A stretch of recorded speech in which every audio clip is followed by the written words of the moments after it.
In this video, I'll go over the process of making a simple boom bap beat using the Ableton Push tool without touching the mouse and the keyboard, so it's pretty much like using a standalone MPC or SP404. And I share some tips and tricks along the way, so this video is a proper tutorial and not just a showcase of my beat making skills, and it's not a simple beat making video. So it's for people who aren't proficient with the Push tool and want to learn to use it more effectively. And the video isn't sponsored, but if you want to support the channel, you can check out my sample pack, The Heat. All the sounds used in this video come from that pack. It has drums, melodic loops, chord progressions, Ableton and machine synth presets, and more. You can get it from the link down in the description of the video, as well as some other cool Ableton Live packs. Okay, let's get right into the tutorial now. First things first, let's sequence some groovy boom bap drums. Set my tempo to 89 BPM, and I've got a drum rack loaded with some drum hits from the Heat sample pack.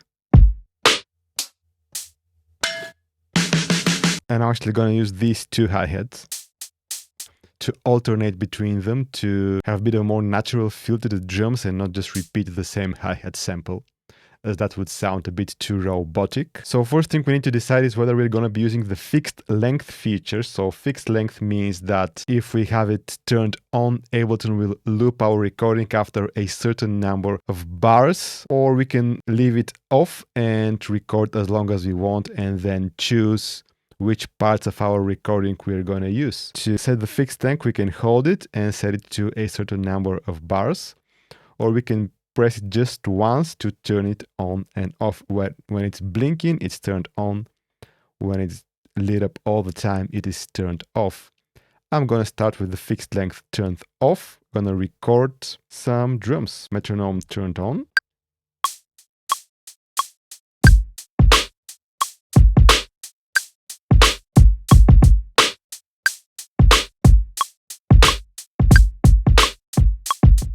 Okay, so I recorded 4 bars. I didn't really like the last 4th bar, so I'm going to use only bars 1 and 2. And so when we go to our clip, we see that it's 4 bars long, and you can see each bar represented here as a pad, and we can choose which part of the clip we're going to be using. So for example, if you want to use bars 2 and 3, we hold these 2 pads and we see the start and end point encircling bars 2 and 3, or we can use these 2 and have bars 1 and 2. So let's do that. I'm going to use the quantization. So hold quantize amount at 50%, add some swing, 30% for example. I'm going to quantize to a 16th note, meaning that each note that I've recorded will be moved closer to the nearest 16th note. And the swing means that each second 16th note will be delayed by a certain amount, and we can specify the amount by the swing amount, and so this will give the drums a bit of a bounce. Alright, so we let go of the quantize button, and to execute the quantize command we just hit the quantize button, and we have the quantization and the swing applied to the drums. Turn off the metronome.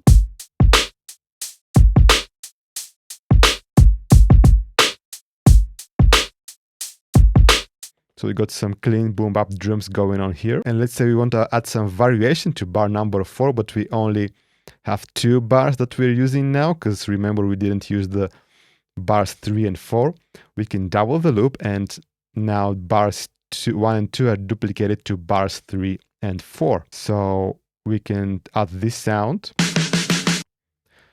this drum fill, again from the Heat sample pack. Go to my device, the simpler, and I'm going to set the end point to use the first 2 hits only. Click on the simpler button, and then I will click on the warp button. I will warp this sample to sync it with my project. But it's not warped correctly, so I'm going to hit the divide by 2 button to make sure it is as fast as I need it to be. So let me record it at the end of bar 4.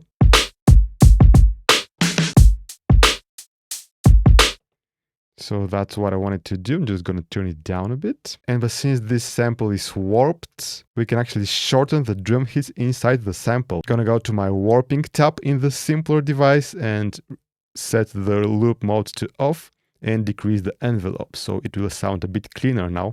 shortening the hits inside the actual wave file. So that's pretty powerful feature of the warping engine inside the simpler.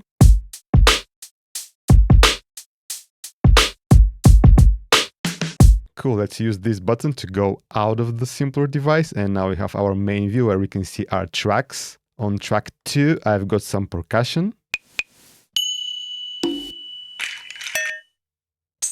Let's record this clave thing. I'm just gonna fade it out a bit because it's a bit noisy.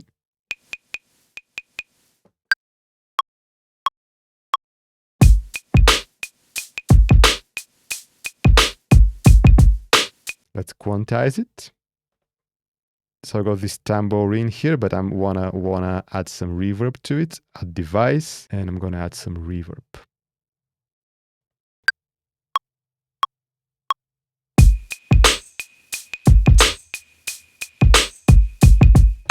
And if I want to quantize only this particular hit, because I already quantized the percussion that I just recorded, I want to hold the quantize button and touch the pad that I want to quantize. And so it will apply the quantize and the swing only to that particular pad. Go to my simpler device and turn it down a bit.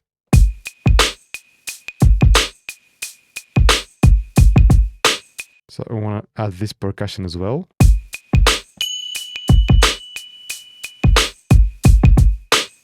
And if I want to delete only a particular pad, again, I can hold the delete button, press that pad, and the percussion that I just recorded is deleted.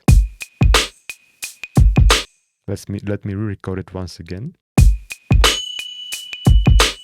And this one is pretty tonal, so it has a note in it. That's why I've labeled it with the actual note. The note is G flat. So the sample that I'm going to be using is in E, so I can transpose it. Go to my simpler, and from G flat to E, that would be 3 semitones down. So now the note that it plays is E. Again, this only applies to tonal percussion like this one. For example, this one.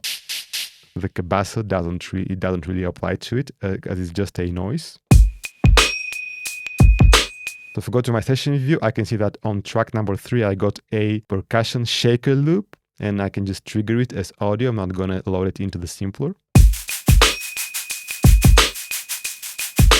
I'm gonna go to my mix and turn it down a bit because it's quite loud. I'm just gonna balance the volumes of all these tracks.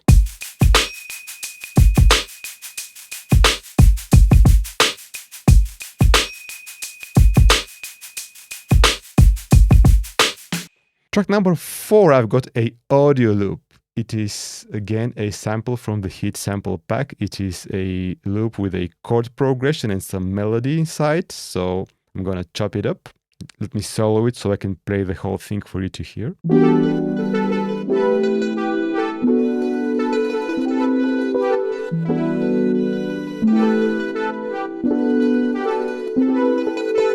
Now that I've selected this clip, I can hit convert and send it to a simpler device.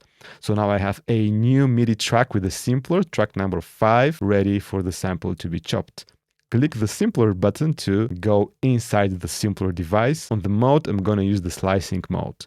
And slice by, I'm going to choose beats, so the division would be quarter notes, so it will create a slice marker for each quarter note of this sample. And there are of course many other ways to chop the sample. I'm just going to use this one because it's really quick and it's going to work for this particular sample. I'm going to link another video about chopping samplers in Simpler that I've made in the video description, so if you want to explore the other options, you can check out that video as well. But let's use the beat modes now. I'm gonna go to Glower, turn down the sample a bit. And so now that I go to the note mode, I have it laid out on the pads and I can play it. By the way, I can go to the warp section of the simpler and turn on the warping for this sample as well. But because it's not a drum sample, like it's not a percussion sample, I'm going to use the complex mode. This will make sure that the sample plays in sync with our project, and we can even pitch it up and down, and it will still be in sync with the tempo of our project. But it's a really nice option to warp the sample inside the simpler if it's not syncing up correctly with your project tempo. Again, this will work only if the sample is properly cropped, like a sample that is 1, 2, 4, or 8 bars. If it's not properly cropped, it will not stretch correctly to the tempo of the project. Okay, let's record the chops.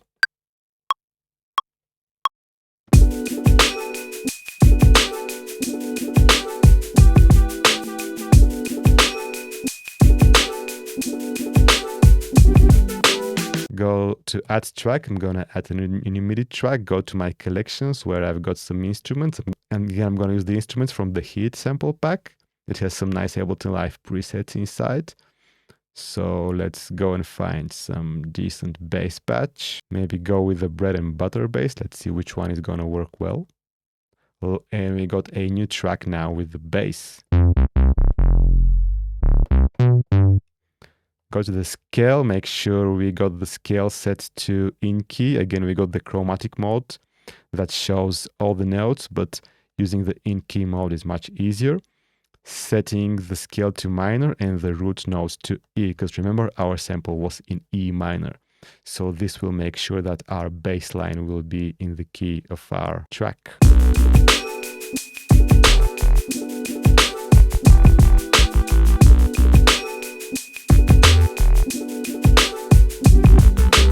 I didn't record this one, but Ableton always listens to the MIDI that's being played. The MIDI notes can always be recalled by holding the record button and pressing the new button.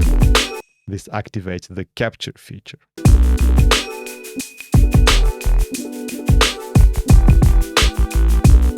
Alright, let me add this sine wave lead. And go to my scale, switch the scale to minor pentatonic, as this would be a bit easier to find a nice melody.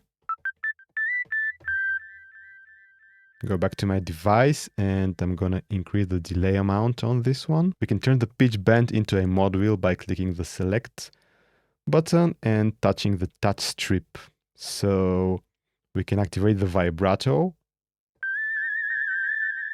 All the instruments that are included in the Heat pack have this vibrato activated by the mod wheel. For more expressive playing, let's record a lead.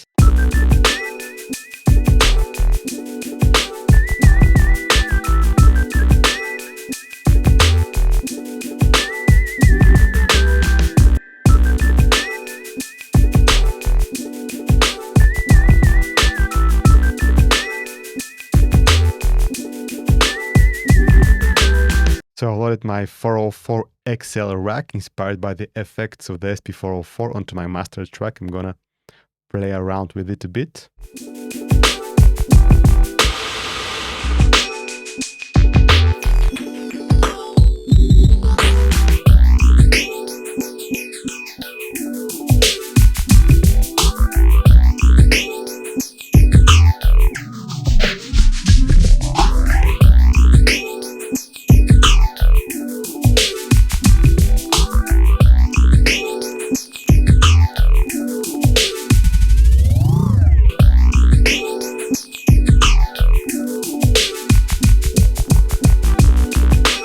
So thanks everyone for watching. Don't forget to check out my packs from the link down in the description of the video. Join our Discord server if you want to connect with fellow producers from around the world. And also give the video a like if it was useful, and hope to see you in the next one.